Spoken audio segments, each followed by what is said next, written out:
લક્ષ્ય ન્યૂઝ, એક નજર, એક લક્ષ્ય. ડભોઈ તાલુકાના ગામડી ગામે વિરાટ હિન્દુ સંમેલન યોજાયું. ડભોઈ તાલુકાના ગામડી ગામે વિરાટ હિન્દુ સંમેલન યોજાયું, જેમાં મુખ્ય અતિથિ વિશેષ તરીકે શ્રી સદગુરુ મસ્તાન કુબેર મહારાજ ખાસ ઉપસ્થિત રહી હિન્દુ જાગૃતિ માટે સંદેશ આપ્યો હતો. જેમાં મોટી સંખ્યામાં આ પ્રસંગે યુવકો મોટી સંખ્યામાં ઉપસ્થિત રહ્યા હતા. ડભોઈ તાલુકાના ગામડી ગામે વિરાટ હિન્દુ સંમેલનનું ભવ્ય આયોજન કરવામાં આવ્યું હતું.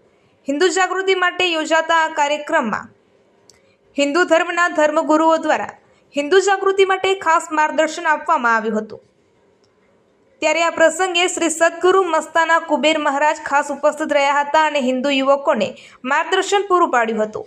આ પ્રસંગે મોટી સંખ્યામાં હિન્દુ યુવકો મોટી સંખ્યામાં ઉપસ્થિત રહ્યા હતા. રિપોર્ટર આતિશ શેઠ ઠાકોર. આજ રોજ સાટોર મંડળ ગામડી ગામમાં હિન્દુ સંમેલનનું આયોજન કરે છે. એમાં સદગુરુ મસ્તાના મહારાજ કુબેર મહારાજ તથા શ્રી ધર્મેન્દ્રસિંહ રાણા ધર્મ જાગરણમાંથી પધાર્યા હતા. તો આજ રોજ સદગુરુ કુબેર મહારાજે સરસ એવું હિન્દુત્વ ઉપર ભાષણ કર્યું અને સરસ બધાને સંબોધિત કર્યા. અને ત્યારબાદ જે વક્તા શ્રી ધર્મેન્દ્રસિંહ રાણા એમને સંસ્કૃતિ અને જીવન કેવી રીતે જીવ્યું એની સરસ વાતો કરી અને સાથે ગામડી ગામમાં સમરસતા ભોજન રાખ્યું છે અને બધા લગભગ 600 થી 700 ભાઈઓ બહેનો સાથે પધાર્યા છે અને